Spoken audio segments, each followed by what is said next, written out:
Roy, R-O-Y, Kronk, K-R-O-N-K. I was a meter reader for Orange County. Date right now is December 17, 2008. Time right now is 18:29 hours. I'm Detective Mellish with the Orange County Sheriff's Office. Reference Orange County case number 08-122093. We are located at 4795 Salamander Street, St. Cloud. Also present is Corporal Eric Edwards with the Orange County Sheriff's Office, FBI Agent Scott Boland, and Roy Kronk. Mr. Kronk, would you please state your name and date of birth for the record? Roy Kronk, January 22nd, 1962. And you're aware this is being recorded? Yes, sir. Any objection to that? No, not at all. Okay. Mr. Kronk, we came down here to visit you at your house and we wanted to get a more detailed statement about the morning of the 11th last week when you found what you found. And it also came up in conversation earlier today about a crime line tip that you called in August. What I'd like you to do is start on the 11th of December, walk me through that morning just like you did before, and then we'll kind of use that to go back to this earlier crime line tip that you mentioned. Okay. If you would, be so kind. Sure. I went into work that morning at normal. I was assigned my route, which just happened to be the Anthony's route.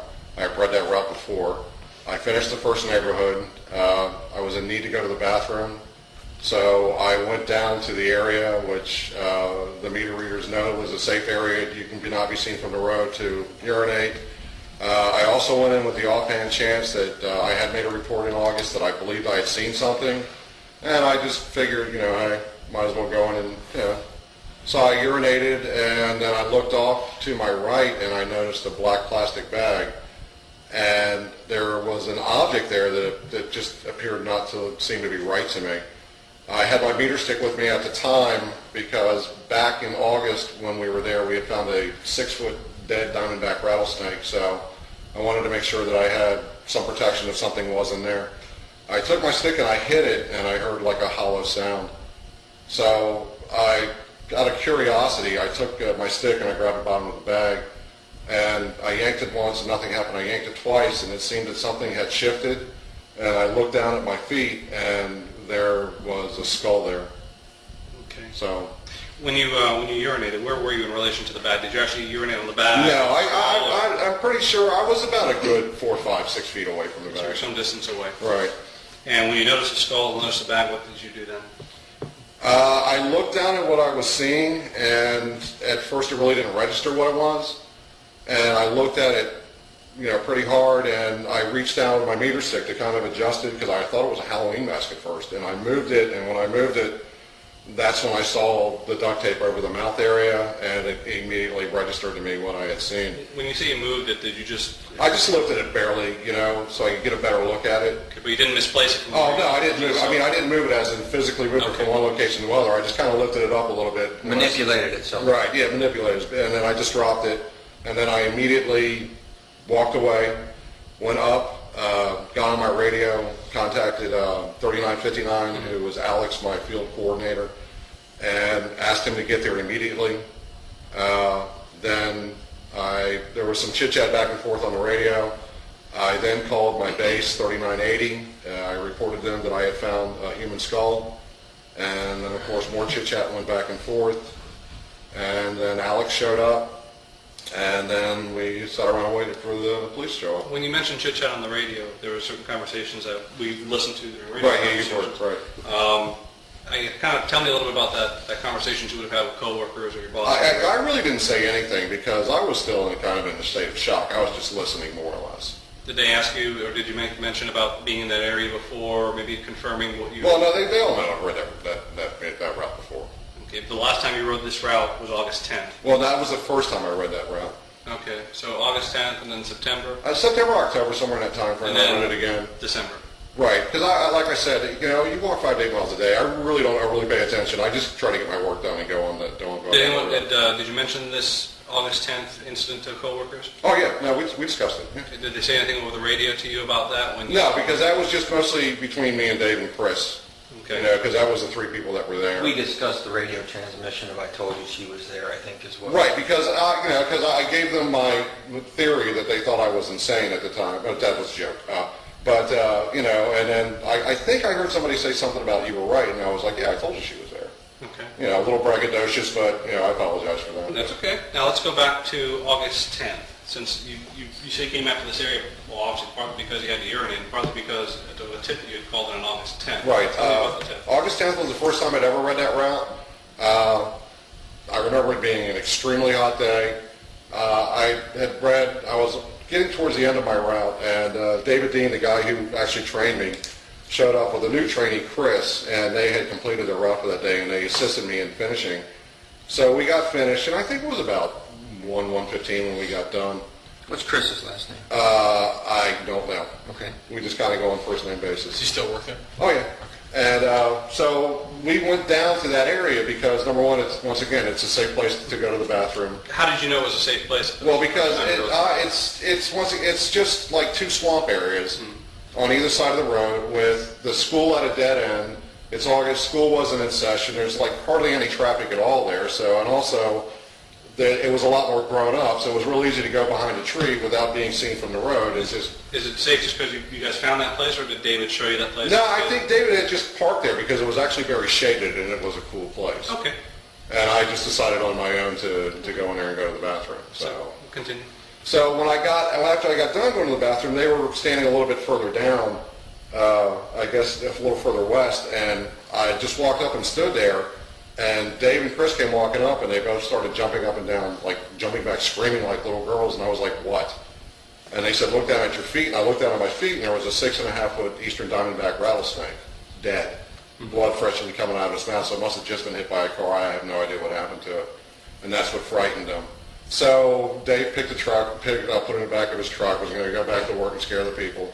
But I was looking out into the water, and there was like a tree that had fallen over, but it had like little branches that had arched up, and there was like a black object there that I might have seen a little white, but it looked, just something didn't look right about it. You might have seen a little what? A little white. You know? But Part of the object, or? Yeah, on the bag. But it just didn't look right. Whatever it was, it just didn't look right to me. So I said, you all see that? And they looked and they're going, no, I don't see nothing, I don't see nothing. I said, it's right there. And they're like, oh, no. So I came back, I came home, logged out, told my girlfriend what happened, and she said, well, you should call it into the tip line. So I called it into the tip line that night, got my case number, told them I would meet them the next night after I got off of work at 3:30.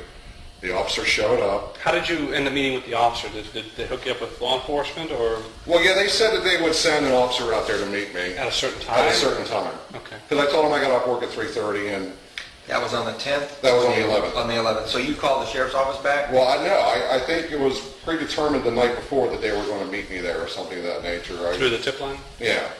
I really don't remember. I mean, I know that they said that they would send somebody out there to meet me. On the 11th, did you ever talk to the sheriff's office, or Oh, no. have you call you in? I honestly don't remember to be. I just don't remember. Did you show up before or after the deputy did?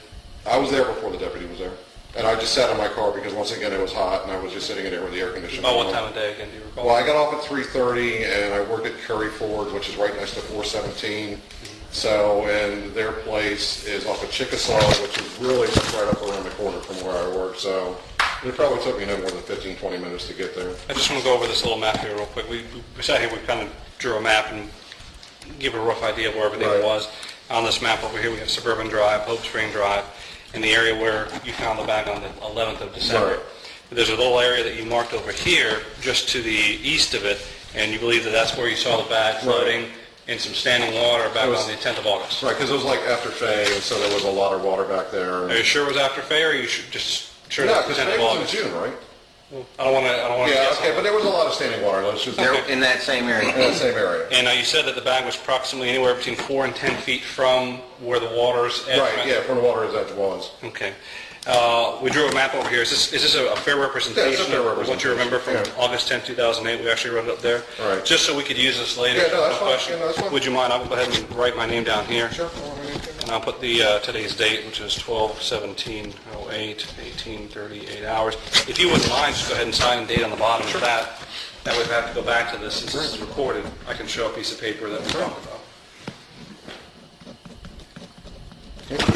Now, again, the deputy shows up and continue from there. Okay, the deputy shows up, he gets out of the car.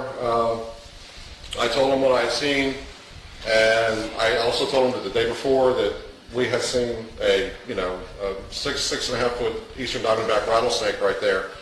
He pulled his expanding metal baton out.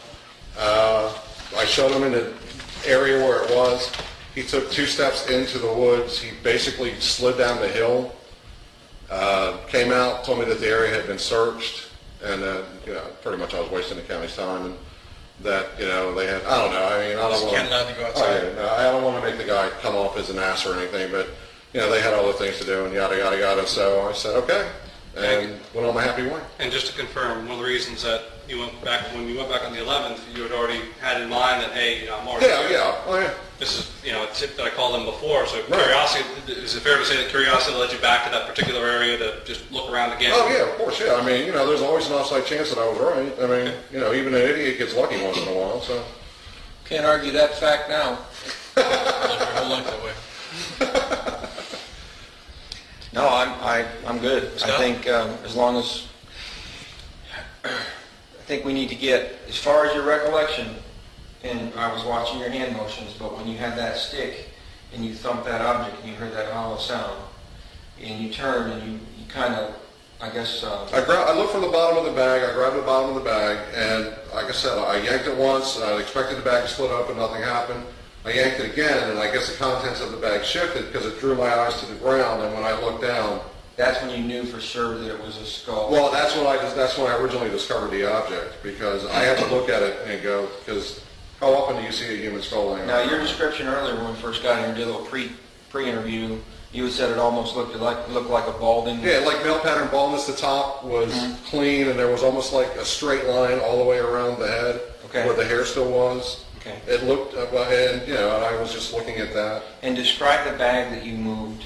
It was just like a black, one of those heavy, like leaf bag or heavy trash bags that you see. Okay. And I really didn't notice anything else because obviously once I discovered what I discovered, the bag was minimal to me anymore. It really didn't matter. So the image that's being portrayed through the media is this skull rolling out of the bag, and so that never occurred? That never occurred. Okay. We just need a clarification on I will that. say that I did look into the bag, and I did see what appeared to be almost like stuffing or something. Like stuffing out of a pillow or something. I really don't know what I was looking at. It just appeared to be white and kind of fluffy to me. And once again, I knew at that point that not to touch anything, not to really over... That was my next, never did you touch anything with I your never, hand? no, Okay. no. I used to be a bail bondsman. I'm not... When you backed out of there and made your call, who arrived first? My field supervisor.